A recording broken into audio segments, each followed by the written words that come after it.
ఈ ఎండాకాలంలో కూలర్లు వాడడం మంచిది కాదని చెప్తే జనాలు తిడతారేమో అని భయం ఉన్నది, తిట్టుడేమో కొడతారు కూడా ఏమో. బట్ ఈ సమ్మర్లో క్లినిక్ వచ్చే సగం మంది పిల్లల దగ్గు జలుబులకు కారణం ఈ కూలర్లే. సో నన్ను తిట్టుకుని చెప్తాను, పిల్లలు ఎస్పెషల్లీ 1 yearలో బేబీస్ ఉన్న వాళ్ళైతే జరంతా కూలర్కి దూరంగా ఉంచడానికి ట్రై చేయండి. ఇక మీకంటే ఏసీలు ఉంటాయి సార్, అందరూ ఉండవు కదా, మరి ఈ ఎండలో కూలర్లు కూడా లేకపోతే ఎట్లా బతకాలని కమెంట్ సెక్షన్లో చెప్దామని చెప్పలేక లోపల గుసగుసలు ఆడుకునేటోళ్ళందరూ నేను చెప్పేది ఏంటంటే, కూలర్ అంటే డేంజర్ అని కాదు, కానీ ఎస్పెషల్లీ 1 yearలో బేబీస్ ఉన్న ఇంట్లో కొంచెం జాగ్రత్త అవసరం. అసలు ప్రాబ్లం ఎక్కడ నుండి వస్తుంది అంటే, డైరెక్ట్గా ముఖం మీదకి పెడతాం మనం మంచిగా కూలరు, అండ్ చల్లటి గాలి పడుతూనే ఉంటుంది వాళ్ళకి కంటిన్యూస్గా, అండ్ ఆ కూలర్లు ఉండే డర్టీ వాటర్ డ్రాప్లెట్స్ తుప్పిర్లాగా కూడా కంటిన్యూస్గా పడుతూనే ఉంటుంది వాళ్ళ మీద. అంతేకాకుండా కూలర్లు ఉండే వాటరు ఆ గడ్డిని రెగ్యులర్గా క్లీన్ చేయకపోతే ఫంగస్ చేరి చెత్త పేరుకపోయి స్మెల్ పడతాయి.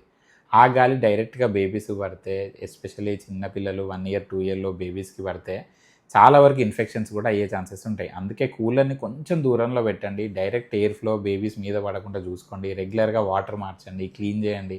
లాస్ట్ ఇయర్ కూలరే వాడేది ఉంటే గడ్డి మార్చి జరంత నీట్గా కడిగినాకనే యూజ్ చేయండి. డైరెక్ట్ మొఖాలకు పెట్టకుండా పాసిబుల్ అయితే పక్క రూమ్లో కూలర్ పెట్టుకొని బెడ్రూమ్లో గాలి వచ్చేలాగా ప్లాన్ చేయండి. అండ్ ముఖ్యంగా చల్లగాలి రూమ్లోనే ఉండాలని ఆ డోర్లు కిటికీలు అన్నీ మూసేస్తాం. ఇది బిగ్గెస్ట్ మిస్టేక్, అట్లా చేయొద్దు. రూమ్లో ఆ చెత్త గాలియే నైట్ మొత్తం సర్క్యులేట్ అవుతూ ఉంటుంది. ఇట్లా చేస్తే పిల్లలకే కాదు పెద్దోళ్ళకి కూడా జలుబులు దగ్గులు వస్తాయి. కంపల్సరీ వెంటిలేషన్ మెయింటైన్ చేయాలి, అంటే కిటికీలు డోర్లు తెరిచి రూమ్లోకి ఫ్రెష్ గాలి వచ్చేలాగా చూసుకోవాలి. అందరికీ ఏసీ ఉండదని నాకు తెలుసు, కూలర్ వాడండి, కానీ ఇప్పుడు చెప్పిన జాగ్రత్తలు తీసుకోండి.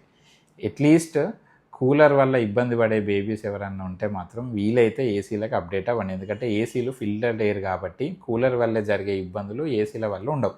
అండ్ నెక్స్ట్ సమ్మర్ సీజన్ కల్లా ఇంట్లో వీలైనన్ని చెట్లు పెట్టుకోండి, ఈ ఏసీలు కూలర్ లేకుండా హ్యాపీగా బతకచ్చు. Okay, thanks for watching.